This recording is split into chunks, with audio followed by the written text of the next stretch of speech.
It was a crisp morning in Tallahassee, the kind that made people pull their jackets a little tighter as they stepped out into the world. Inside the courthouse, the air buzzed with tension. This was no ordinary trial. This was a battle for justice, a fight between a powerful real estate developer and a small, historically black community struggling to protect land that had been in their families for generations. At the front of the courtroom sat Judge Margaret H. Thompson, a woman whose presence commanded respect. A seasoned jurist, she was known for her sharp intellect, her no-nonsense demeanor, and an unshakable commitment to the rule of law. Today, all eyes were on her. At the defense table sat Pam Bondi, a former Florida Attorney General, now practicing in the private sector. A well-known figure, Bondi had built a career on her conservative politics and unapologetic Christian faith. That morning, she wore a simple gold cross around her neck, a quiet expression of her beliefs, one that, surprisingly, would soon take center stage. As the courtroom settled, Judge Thompson's gaze landed on Bondi.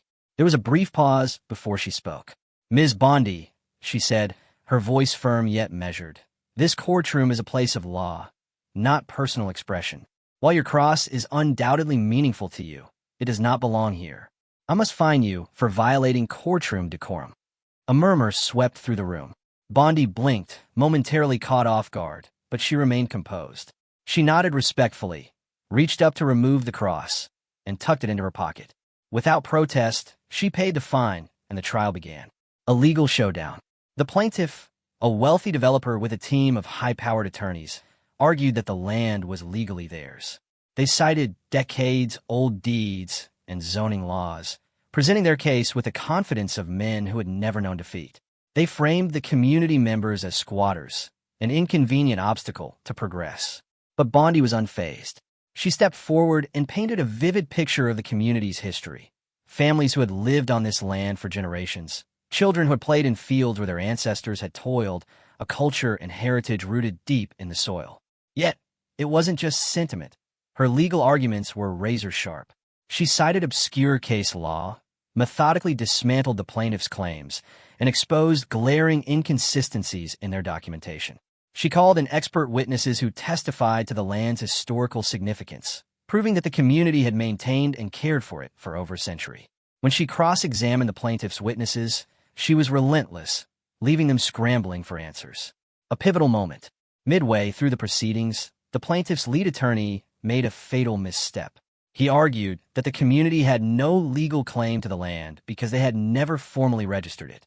Bondi seized the moment. She stood, her voice clear and unwavering. "Your Honor, the plaintiff's argument is not only factually incorrect, but also morally indefensible. The law is not meant to be a weapon of oppression, but a shield for justice. These families have lived on this land, cared for it, and built their lives around it for generations. To strip them of their rights over a bureaucratic technicality is not just legally unsound, it is unconscionable." A hush fell over the courtroom. Even Judge Thompson seemed taken aback. A change of heart. As the trial progressed, something unexpected happened. Judge Thompson, who had initially viewed Bondi through the lens of her political reputation, found herself increasingly impressed. Bondi wasn't just an advocate. She was a masterful attorney, wielding the law with precision and purpose. By the time Bondi delivered her closing statement, the courtroom was spellbound. She spoke about the importance of preserving history, protecting the vulnerable from the powerful, and ensuring that the law remained a living force for good. Her words resonated. Her delivery was flawless. The verdict. When Judge Thompson finally ruled in favor of the community, the courtroom erupted in cheers. Tears streamed down the faces of those who had fought so hard for their home. As the room began to clear, Judge Thompson called Bondi to the bench. Her tone had softened. "Ms. Bondi," she said, "I must admit I misjudged you. Your dedication to your clients and your command of the law are truly commendable. The fine still stands, of course, but your performance today has not gone unnoticed." Bondi smiled, a flicker of humility in her eyes. "Thank you, Your Honor. I believe the law is a tool for justice, and I'm grateful for the chance to use it for those who need it most." The aftermath. The story spread quickly, a testament to the power of justice done right. Bondi, once known mostly for her political persona, had proven that her legal acumen was her true legacy. And for the community, The victory was more than just a legal win. It was a reaffirmation of their place in history. That evening, as Bondi returned to her office, she pulled the gold cross from her pocket and fastened it back around her neck.